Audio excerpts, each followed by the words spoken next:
Hi, everyone. I'm Mia Jackson, and I need to share my story because no one should endure what I did. I'm 35 years old, a marketing manager at Reynolds & Co. On the surface, my life seemed perfect. Two amazing kids, Emma and Lucas, a thriving career, and what I thought was a solid marriage to Michael Thompson. But behind closed doors, there was another force at play, my mother-in-law, Patricia. Honey, I brought some homemade lasagna for the kids. The food you make is far too modern for growing children, Patricia announced, waltzing into my kitchen uninvited for the third time that week. Patricia, I appreciate it, but next time, please call first. Nonsense, I'm family. I don't need an invitation to see my grandbabies. That was her mantra. Every day, Patricia would barge in, critique my cooking, question my parenting, and rearrange my life while Michael buried himself in his investment banking work. The children need a more structured environment, she declared during dinner one night. Emma's hair wasn't even properly braided today. What will the other mothers think? Mom, I'm sure Mia's doing her best, Michael mumbled, his eyes glued to his phone. My best friend Jessica saw right through Patricia's facade. During one of our coffee meetups, she didn't hold back. That woman isn't being helpful. She's taking over your life. You're exaggerating, Jess. She's just involved. Involved, she rearranged your entire kitchen last week. At work, my colleague David noticed my stress. Everything okay, Mia? You seem distracted. Just mother-in-law drama. Yesterday, she told the neighbors she's teaching me how to be a proper mother. Have you talked to Michael about it? Michael? He thinks she's a saint. Watch this. I played a voicemail from earlier that day. Mia, darling, I've scheduled Emma's doctor's appointment. You're clearly too busy with your career to handle these things properly. That evening, I confronted Michael again. Your mother's behavior is out of control. You're being sensitive. Mom's just trying to help. She raised me, and I turned out fine. Really? Is that why you can't make a single decision without calling her first? Don't start, Mia. You know how much she does for us. The next morning, I caught Patricia sifting through my mail. I was just organizing things for you, dear. You've been so disorganized lately. Later that week, at Emma's school play, a parent approached me. Mrs. Thompson, your daughter is so talented. Your mother-in-law told us she's been teaching Emma piano. Excuse me? I'm the one, whoa. Oh, and she mentioned you're struggling with work-life balance. If you ever need help, we're here for you. That's when it hit me. Patricia wasn't just overstepping, she was systematically erasing me from my own family, but her boldest move was yet to come. One morning, as I pulled into Berkeley Elementary's parking lot, Emma's innocent question stopped me cold. Mommy, why aren't we going to school today? This is your school, sweetie. But Grandma Pat said we're going to Winchester Prep now. She took us there yesterday to see our new classrooms. My hands shook as I called the school. Mrs. Jackson Thompson, yes, we received the transfer papers last week. Your mother-in-law submitted all the documentation. I never authorized any transfer. I'm their mother. Well, according to our records, Patricia Thompson is listed as the mother and primary guardian. I nearly crashed my car racing to Winchester Prep. When I arrived, the secretary confirmed my worst fear. Yes, Mrs. Thompson enrolled them. She had all the proper documents, birth certificates, social security cards, everything. Those documents were forged. Furious, I confronted Patricia. Mia, dear, let's not make a scene. This is for the best. Berkeley's standards were lacking, just like your parenting. I called Michael, expecting support. Instead, his indifference stunned me. Mom said she talked to you about it. The tuition's already paid for the year. Talk to me? She forged documents, Michael. She listed herself as their mother. I'm sure it's just a misunderstanding. Mom knows what's best. That night, I found a stack of open letters in Patricia's purse. College fund statements, medical records, even my personal bank statements, each marked with her sticky notes. Those are family documents, she said when I confronted her. Someone needs to keep track since you're so busy with your career. Later that evening, Michael and I had the fight of our lives. Your mother forged legal documents, she's been opening my mail, and she's telling people she's their mother. She's just protective, Mia. Maybe if you were home more. Don't you dare. I work normal hours while you're never home before 9 p.m. Well, at least Mom makes sure the kids are taken care of. I stared at him, finally seeing the truth. You knew. You knew she was going to transfer them. His silence said it all. They could have waited another year, he mumbled. But Mom said Winchester's waiting list is getting longer. That was the moment I realized I wasn't just fighting a controlling mother-in-law. I was fighting an entire system she carefully constructed to push me out of my own family, but Patricia had no idea who she was messing with. The next morning, I called in sick and met with Karen Mitchell, a family lawyer Jessica had recommended. After hearing my story, Karen's eyes narrowed with fierce determination. This isn't just overstepping, it's identity theft and fraud. We need to document everything.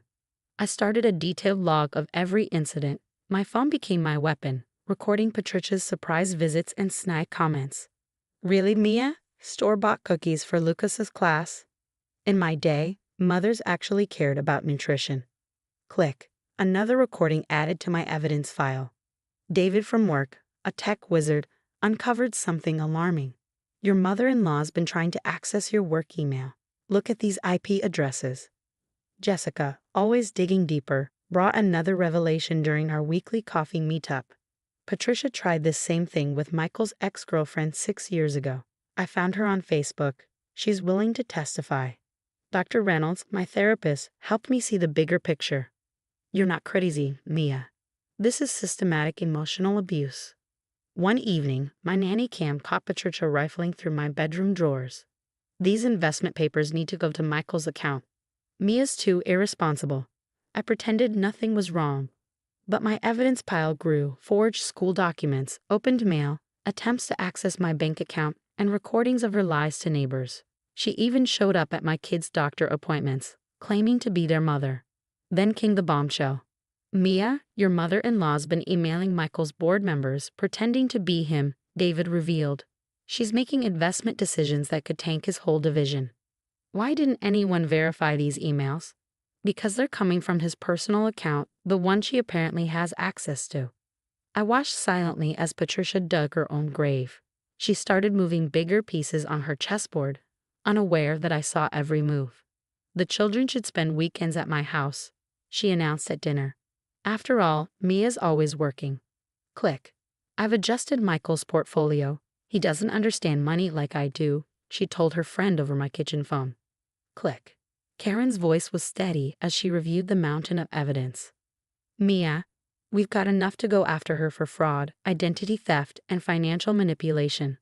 But I wasn't done. I needed more. Mrs. Thompson's been day trading with company funds, David discovered. She's lost nearly $500,000 of Michael's clients' money. A private investigator uncovered Patricia's past. 3 fraud cases settled out of court and 2 restraining orders from previous daughters-in-law. The final blow came during Emma's parent-teacher conference. Patricia, smug as ever, slipped up. Oh, I'm their mother. Mia's just. Well, technically, she gave birth to them. But I'm raising them properly. The teacher, already briefed by me, recorded everything. That night, I stared at my wall of evidence. Recordings, documents, testimonies, financial records, 6 months of meticulous planning. Patricia thought she was destroying me, but instead, she handed me everything I needed to take her down. I hovered over Michael's contact on my phone. Tomorrow, everything would change, not just for Patricia, but for everyone who enabled her. Mommy. Emma stood in the doorway, her voice small. Are we going back to our old school soon? I pulled her into a tight hug. Yes, baby. Everything's going back to how it should be. Let Patricia play her games. I was done being the victim. Tomorrow, she'd learn exactly who she was dealing with. Without an appointment, I marched into Michael's office. His secretary barely blinked, waving me through. We need to talk. Now. I dropped a thick folder onto his desk. Mia, I'm in the middle of. Your mother lost $500,000 of your client's money. His face went pale as I laid out the evidence: unauthorized trades, forged signatures, email impersonation. That's impossible. Mom would. Oh, there's more, much more. One by one, I played the recordings, her confessions to fraud, her manipulation of his accounts, her relentless campaign to erase me. The school transfer was just the tip of the iceberg, Michael. While you? He was defending her, while she was systematically destroying his career. As his phone started buzzing with frantic calls from board members demanding explanations and clients threatening lawsuits, Michael stammered, "I can fix this." "Fix it?" I repeated coldly. "Your mother's being investigated for fraud right now. Not just here. Her past cases are being reopened." That's when Patricia burst in, as poised as ever. "Michael, darling, don't listen to her lies." I pressed play on the latest recording, her voice cutting through the tension as she boasted about manipulating stocks under Michael's name. Patricia's perfectly crafted facade cracked. "I was protecting our family," she cried. "Mia's ruining everything." "By family, you mean the one you tried to steal from me?" I shot back. I turned to Michael, my voice steady, but my words hit hard. "Choose now, Michael. Your mother's crimes or your children's future." His eyes flickered with uncertainty. But in the end, he chose his career. Within hours, Patricia was banned from the building, and by evening, she was facing multiple fraud charges, not from me, but from Michael's own firm. "Mia, please," Michael begged. "Later, we can work this out. Like we worked out our children's school transfer or your mother stealing my identity." The aftermath was swift and brutal. Patricia's social circle disintegrated as victims from her past came forward. Her country club membership was revoked. Her reputation, carefully built over the years, was obliterated. Michael, on the other hand, lost everything: his job, his clients, his prestigious career. It all came crashing down. "The kids need their father," Michael said, trying one last time. "They need a father who protects them," I countered, "not one who helps abuse their mother." I got the kids back in their old school. The principal personally apologized. The mothers who had believed Patricia's lies, they got front row seats to her downfall on local news. Emma and Lucas flourished once Patricia's influence was gone. As for me, I was promoted to director of marketing. Turns out, when you're not constantly sabotaged, your career can really take off. Last I heard, Patricia was facing crippling fines and legal fees. Her fancy house was sold off, and Michael had relocated to another state, his reputation in tatters. "Mom?" Emma asked one morning over breakfast. "Are you happy now?" Looking at my children's peaceful faces, my thriving career, and our drama-free life, I smiled. "Happier than ever, baby." But then my phone buzzed. A text from Michael. "Can we try again, for the kids?" I didn't even hesitate. I blocked his number. Some might call me cruel for not forgiving him. I call it protecting my peace. Sometimes the only way to deal with toxic people is to let them face the consequences of their own actions. Let them cry, let them beg, let them feel sorry, but don't let them back in. So what would you have done? If you discovered your mother-in-law was gaslighting your entire social circle while systematically erasing you from your children's lives, would you have exposed her right away, or would you have gathered evidence like I did? Let me know your thoughts in the comments below.